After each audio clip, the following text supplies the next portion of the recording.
kemanusiaan, HAM, hak asasi manusia. Kemana orang-orang seperti ini yang teriak kemanusiaan, demo turun ke jalan kemanusiaan? Kemana saudara? Tak ada ngomong kemanusiaan. Kalau orang Kristen yang dihabisi nyawanya, kenapa tidak ada yang ngomong kemanusiaan? Yang mirisnya, berapa banyak orang Kristen ngomong kemanusiaan, teriak kemanusiaan kepada Palestina. Saudara seimannya yang dibantai, dihabisi, dipenggol kepalanya saudara. Yang ngomong teriak-teriak kemanusiaan tentang Palestina, tak ada yang berteriak lagi kemanusiaan. Diam semua, bungkam ketakutan. Shalom sahabat yang dikasihi Tuhan Yesus, puji Tuhan kita bertemu kembali dalam kasih-Nya. Kali ini saya akan menyampaikan sebuah berita duka dari saudara seiman kita, di mana kejadian 70 orang Kristen di dalam gereja. Nah, di sini kalau kita melihat sahabat, pelakunya adalah orang-orang yang mengatasnamakan agama, saudaraku. Luar biasa sekali ya, bagaimana kelakuan mereka menghabisi orang Kristen berdasarkan agama. Saya ambil berita ini di sindonews.com. Berita ini dimuat Jumat 21 Februari 2025. Jadi berita ini masih baru dan masih hangat sahabat ya. Kabar duka ini kita berdoa supaya orang Kristen di sana dikuatkan dan keluarga yang ditinggal Tuhan berikan kekuatan. Aduh, saya nggak sanggup sebenarnya saudaraku membaca berita-berita begini. Sedih sekali ya, di tahun 2025 masih saja ada terjadi pembunuhan kepada orang-orang Kristen berdasarkan agama. Saya bacakan medianya, sebanyak 70 orang warga Kristen ditemukan tewas setelah dieksekusi di dalam sebuah gereja di Republik Demokratik Kongo DRC yang dilanda konflik. Menurut Open Doors, kelompok pembela komunitas Kristen yang teraniaya mengatakan 70 jasad yang dipenggal ditemukan di sebuah gereja Protestan di kota Kasanga di wilayah Lubero di provinsi Kivu Utara menjelang akhir pekan lalu. Tidak ada kelompok yang mengaku bertanggung jawab atas kekejaman tersebut, tetapi Open Doors dengan beberapa organisasi lain menuduh pasukan demokratik sekutu ADF sebagai pelaku pembantaian tersebut dengan mengutip sumber lapangan. Para korban diduga telah disandra beberapa hari sebelum mereka dibunuh. Jadi saudara yang terkasih, penyanderaan ini bisa saja ya terjadi sampai mereka menerima agama yang ditawarkan, dan hal-hal seperti ini sering terjadi ya. Dan puji Tuhan, saya menduga mereka tidak mau terima agama dari peneror itu sahabat, sehingga mereka di kepalanya. Luar biasa iman mereka ya, disandra beberapa hari sebelum dibunuh. Administrator militer wilayah Lubero Alain Kiwewa mengatakan bahwa dia sedang menyelidiki insiden itu. Menurut laporan kantor berita Agensi de Presse Africaine Jumat 21 bulan 2 2025, sumber-sumber lokal menduga ADF, sebuah kelompok Islamis asal Uganda yang berafiliasi dengan ISIS, serta kelompok-kelompok bersenjata lokal bertanggung jawab atas pembantaian itu. Kelompok-kelompok ini telah mempertahankan iklim teror di wilayah itu selama beberapa bulan ini. Laporan tersebut. Menurut laporan tersebut, para korban yang telah diikat dan dieksekusi telah diculik pada 12 Februari. Wow, berapa minggu itu sahabat ya, mereka disandra, disuruh, dipaksa mungkin untuk berpindah agama, mereka nggak mau sahabat. Sampai mereka dieksekusi tanggal 21 itu ya.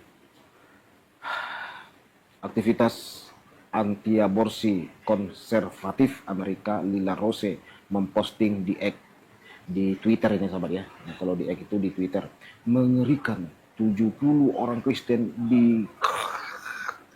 secara brutal oleh kelompok Islamis di sebuah gereja di Republik Demokratik Kongo, di mana kemarahan media. Berdoalah untuk orang-orang Kristen yang teraniaya. Oh Tuhan Yesus, sampai sekarang Tuhan pengikut-Mu masih terus dianiaya, dihabisi nyawanya. Tuhan, ini adalah penggenapan firman-Mu ya Bapa. Hamba percaya Tuhan Yesus, Tuhan, daerah ini akan mengalami mujizat pertobatan. Akan banyak orang menerima Yesus Kristus sebagai Tuhan dan Juru Selamat. Karena sudah tercurah darah para martir di tempat ini Bapa. Mereka pejuang-pejuang Kristus, laskar-laskar Kristus yang dihabisi nyawanya oleh sekelompok orang yang mengaku beragama ya Tuhan. Tuhan, biarlah curahkan mujizat pertobatanmu buat daerah tersebut. Akun media sosial Lips of TikTok juga memposting tentang hal ini dengan keterangan 70 orang Kristen ditemukan di sebuah gereja di Republik Demokratik Kongo. Mereka dilaporkan menjadi sandera kelompok Islamis ADF afiliasi ISIS. Mengapa MSM atau media arus utama tidak meliput berita ini? Jadi seorang pegiat media sosial saudaraku protes. Kenapa berita ini tidak diberitakan di televisi-televisi? Kenapa semua media diam? Karena ada orang Kristen 70 dihabisi nyawanya secara membabi buta oleh orang aktivis yang mengaku beragama. Jadi dia protes sahabat ya. Media-media ketakutan meliput ini. Saya nggak tahu kenapa ya. Jadi media bungkam tetapi YouTube tetap bersuara sahabat. Bersyukurlah saudaraku masih ada media-media Kristen seperti YouTuber gitu ya, Facebooker itu masih berani menyuarakan hal ini. Pakar hukum Open Doors untuk pekerjaan di Afrika Sub-Sahara John Samuel berkata, Open Doors mengutuk keras tindakan kekerasan keji terhadap warga sipil ini dan menyerukan kepada masyarakat sipil, pemerintah dan organisasi internasional untuk memprioritaskan perlindungan warga sipil di DRC Timur tempat kelompok bersenjata seperti ADF beroperasi. Seorang penetua komunitas evangelis di Afrika Tengah berkata, kami tidak tahu harus berbuat apa atau bagaimana berdoa. Sudah terlalu banyak pembantaian, semua kehendak Tuhan terjadi. Wah, ternyata saudaraku, sebelum kejadian 70 orang di ini saudara, ternyata sudah banyak sekali orang Kristen dihabisi nyawanya. Nah, menyedihkan saudara. Itulah sebabnya kita saudaraku ya terus menyala-nyala untuk memberitakan kabar baik supaya mereka dijangkau. Kalau mereka diselamatkan, kalau mereka tidak menganut kepercayaan itu lagi saudaraku, maka kekerasan demi agama pasti berkurang. Ya, itulah tujuan kita saudara, mengurangi orang-orang yang melakukan kekerasan demi agama. Orang-orang begini pasti ada juga yang membela ini, ada yang mendukung, ada yang mendonasikan sahabat kekerasan demi agama. Bahkan konyolnya mereka ini menganggap menghabisi nyawa orang Kristen masuk surga. Sungguh memalukan. Makanya orang seperti ini harus kita jangkau, rebut jiwa mereka. Jangkau mereka, beritakan kabar baik itu, beritakan keselamatan itu kepada mereka. Supaya mereka bertobat, tidak melakukan kekerasan demi agama. DRC telah berada dalam kondisi perang dan konflik yang hampir terus-menerus selama lebih dari 3 dekade. Tetap kekerasan telah meningkat baru-baru ini khususnya dengan kemajuan gerakan 23 Maret dalam kurung M23. Jadi sepertinya ada kegerakan yang mereka juluki M23. Itu saudaraku adalah gerakan menghabisi nyawa orang-orang Kristen, menghabisi nyawa pengikut Kristus yang telah merebut lokasi-lokasi strategis termasuk Kota Goma dan Bukayu. ADF adalah kelompok pemberontak lain yang terlibat dalam kekerasan tersebut. Salah satu alasan pasukan Uganda baru ini dikerahkan ke Kongo Timur untuk membantu pasukan Kongo. Nah, itu saudaraku ya beritanya di Sindo News.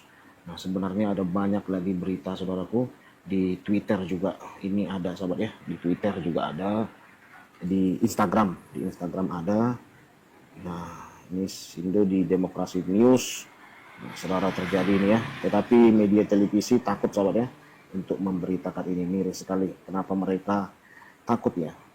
Mereka kan selalu ngomong kemanusiaan, HAM, hak asasi manusia. Kemana orang-orang seperti ini yang teriak kemanusiaan, demo turun ke jalan kemanusiaan? Kemana saudara? Tak ada ngomong kemanusiaan. Kalau orang Kristen yang dihabisi nyawanya, kenapa tidak ada yang ngomong kemanusiaan? Yang mirisnya, berapa banyak orang Kristen ngomong kemanusiaan, teriak kemanusiaan kepada Palestina. Saudara seimannya yang dibantai, dihabisi, dipenggol kepalanya saudaraku. Yang ngomong teriak-teriak kemanusiaan tentang Palestina. Tak ada yang berteriak lagi kemanusiaan. Diam semua, bungkam ketakutan.